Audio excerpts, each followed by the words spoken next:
Dua Mwadhama Dr. Kardinali Rugambwa, washamu askofu wakuu, washamu maaskofu, wapendwa mapadri, wapendwa watawa wa kike na wa kiume walioko hapa, wapendwa ndugu zetu waumini na nyinyi wanahabari, tumsifu Yesu Kristo.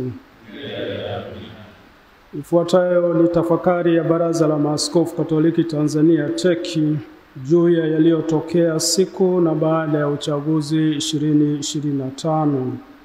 Utangulizi. Uchaguzi wa Oktoba 29, 2025 umeliingiza taifa katika hali ya sitofahamu ambayo ilijitokeza katika maandamano. Maandamano hayo yalisababisha vurugu ambazo ilizaa mauaji, watu kujeruhiwa na kupotea. Pia ilisababisha uharibifu na upotevu wa mali binafsi na za umma.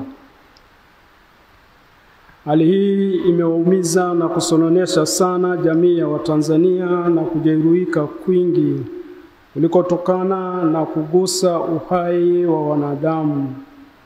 Uhai ni mali ya Mungu mwenyewe. Kama tunavyosoma kitabu cha Mwanzo sura ya 1 mstari wa 26, na tufanye mtu kwa mfano wetu na kwa sura yetu. Hali hii imeongeza maumivu, kwani pia kuna waliouawa na kuumizwa wakiwa nyumbani au sehemu za kazi bila kujihusisha kwa namna yoyote na maandamano. Tunasikitishwa sana na hii hali na tunalaani haya mauaji ya kikatili na kinyama ya vijana wetu na watu wengine. Kiukweli huu ni uovu mkubwa na chukizo kwa Mungu wetu. Kwa ufupi, sisi sote tumejeruhiwa. Taifa limejeruhiwa na limepoteza heshima mbele ya jumuiya ya kimataifa. Neno la pole. Kufuatia hali hiyo, sisi Baraza la Maaskofu Katoliki Tanzania TEC tunatoa pole nyingi sana kwa familia zilizopoteza wapendwa wao. Familia hizi zina maumivu, hasa wale wanafamilia walioona ndugu zao wakiuawa na miili yao kuachwa nje na kunyimwa ruhusa ya kuwachukua ili kuwasitiri au kuwazika. Tunawapa ndugu zetu pole na Mungu Mwenyezi awape nguvu na faraja. Tunaendelea kuwaombea majeruhi wapate nafuu haraka na kurudi katika majukumu yao na kwenye familia zao. Neno la Mungu liwe kwetu faraja na kitulizo tunaposoma. Basi ndugu zangu wapendwa, muimarike, msitikisike, mkazidi sana kutenda kazi ya Bwana siku zote, kwa kuwa mwajua ya kwamba taabu yenu si bure katika Bwana. Barua ya kwanza Paulo mtume kwa Wakorinto sura ya 15 mstari wa 58. Tunaombea pia uponyaji wa ndani wale wote walioathirika kiroho, kisaikolojia na kiuchumi. Mwenyezi Mungu pia awe baraka na kitulizo kwao. Mwisho, tunaendelea kuzikabidhi roho za marehemu wote waliouawa katika vurugu hizi, wapate rehema kwa Mungu, wapumzike kwa amani. Raha ya milele uwape, e Bwana. Wapumzike kwa amani. Baraza la Maaskofu Katoliki Tanzania limetafakari na kufuatilia kwa ukaribu hali halisi ya nchi yetu, yaani kabla, wakati na baada ya uchaguzi. Naona taifa limegubikwa na manunguniko na kutokuridhika. jambo ambalo limetugawa Watanzania ambao tulisifiwa kuwa kisiwa cha amani na utulivu. Hali hii haijengi taifa letu. Hivyo basi zinahitajika juhudi za makusudi katika kulileta taifa pamoja na kuponya maumivu yaliyo katika familia zilizopoteza wapendwa wao na sisi sote. Baada ya kusema hayo, tunapenda kuwashirikisha yafuatayo. La kwanza, kila maandamano si uhalifu. Kuandamana ni haki ya raia kama njia ya kufikisha ujumbe au malalamiko. Ikiwa njia ya mazungumzo imeshindikana, cha msingi yawe maandamano ya amani. Katiba ya Jamhuri ya Muungano wa Tanzania, na nukuu, inatambua haki ya kufanya maandamano ya amani, mwisho wa nukuu. Rejea ibara ya 20 na ibara ndogo ya kwanza.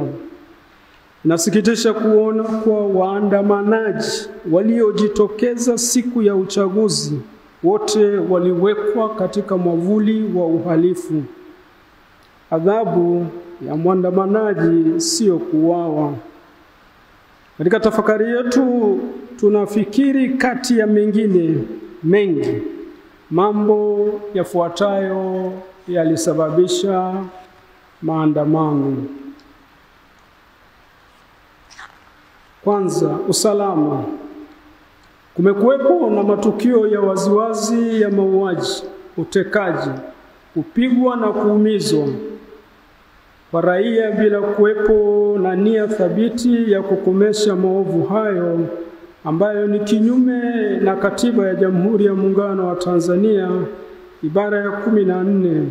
Kila mtu anayo haki ya kuishi na kupata kutoka katika jamii hifadhi ya maisha kwa mujibu wa sheria. Haki hizi zimethibitishwa kukiukwa na vyombo vya ulinzi na wasiojulikana ambao wanaonekana wana nguvu kuliko vyombo vya dola, kama tulivyosema pia wakati mwingine na sehemu zingine. Ya pili, demokrasia. Kukosekana demokrasia ya kweli ya namna ya kuwapata viongozi. Jambo hili limekuwa kilio cha muda mrefu cha taifa letu na halijawahi kupatiwa uvumbuzi tangu 2016. Chaguzi zinakosa ushindani wa haki, ukweli, uwazi, uhuru na kuaminika. Utendaji. Ya tatu, na baadhi ya mihimili ya dola. Kwa kuchambua maandamano, Baraza la Maaskofu limeng'amua kuwa hasira ya wananchi imechochewa pia na kukosekana mahali pa kupeleka na kufanyiwa kazi malalamiko yao pale haki zao za msingi zinapokiukwa, kwani baadhi ya mihimili kama tunavyofahamu imeingiliwa.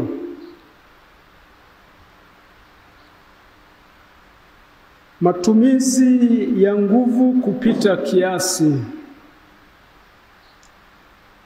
Vifo vilivyotokea vimeonyesha wazi kuwa vyombo vya usalama vimeshindwa kudhibiti maandamano kwa weledi, kwani walitumia silaha za moto.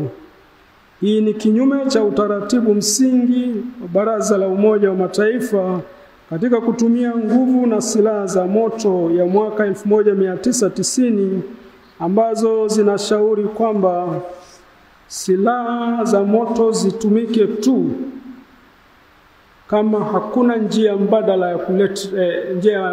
ya kulinda maisha. Hata katika vita huwezi kutumia kila aina ya silaha. Maandamano si vita, lakini zimetumika silaha zinazotumika katika vita.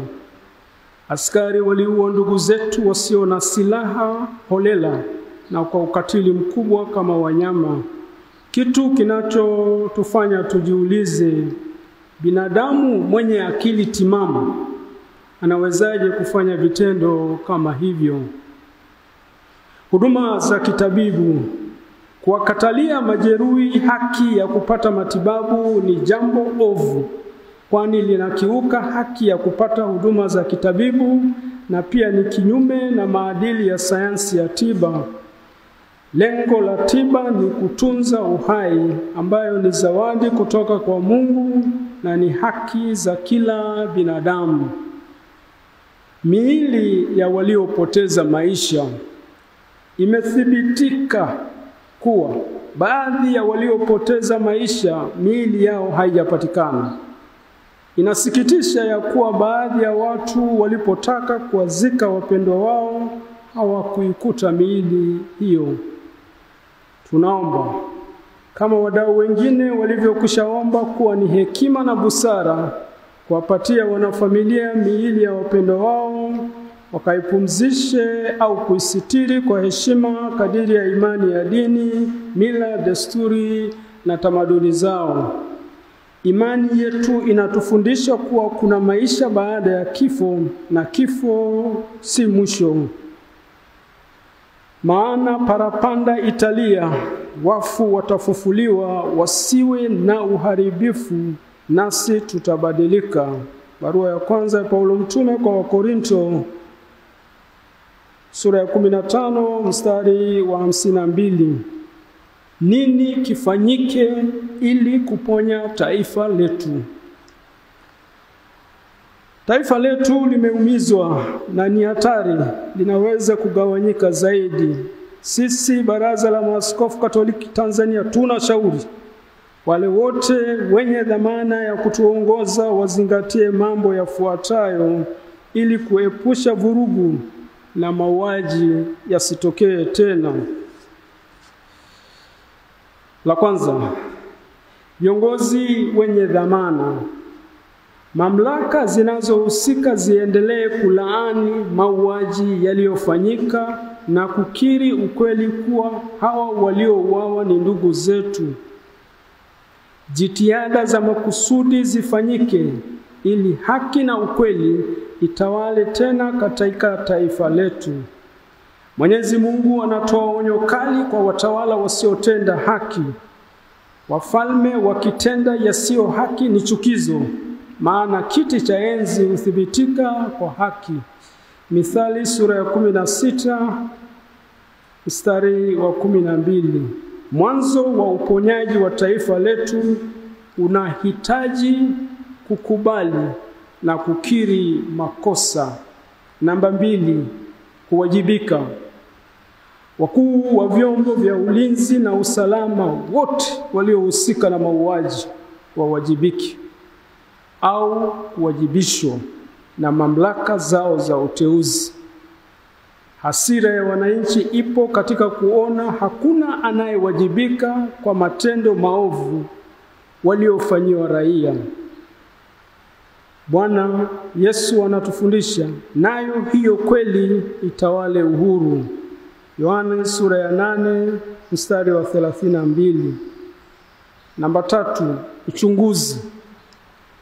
Kwa kuwa jambo hili limesababisha maafa, tunashauri ufanyike uchunguzi utakaowashirikisha wadau wa ndani na nje.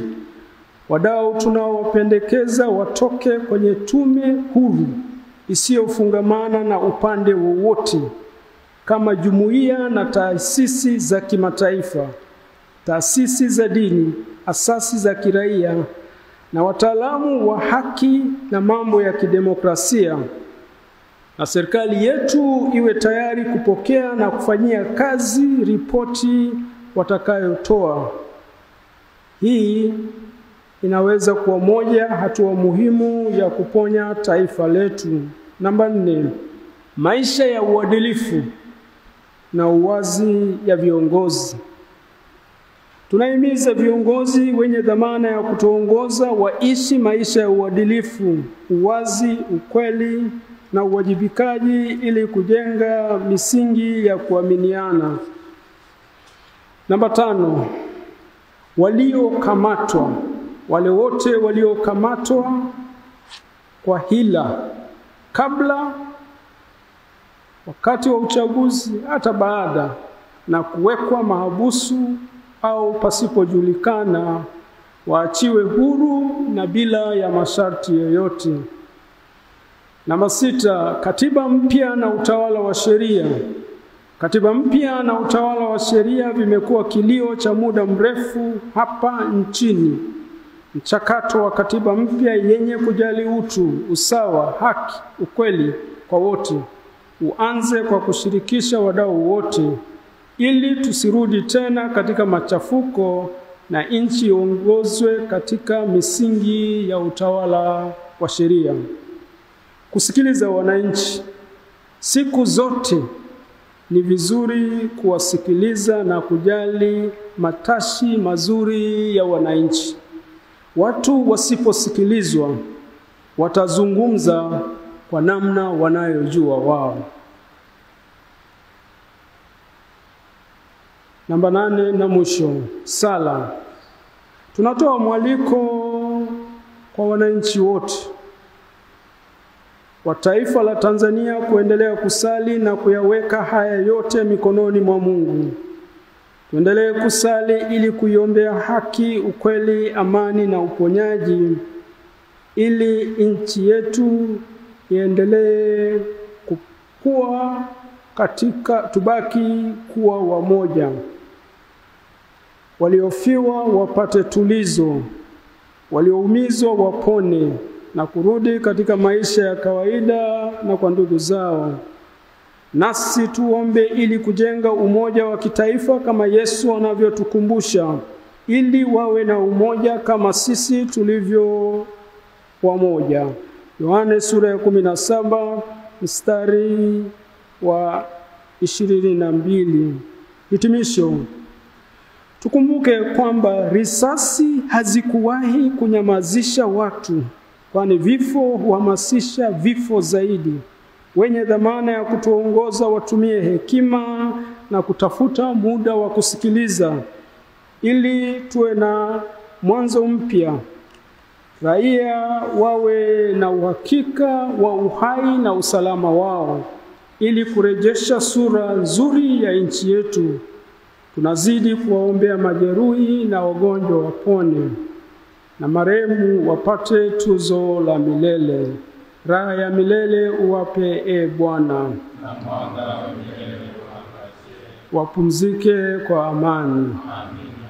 Tafakari hii ni tunda la sala na mkutano wa Baraza la Maaskofu Katoliki Tanzania wa Novemba 11 mpaka 14, 2025.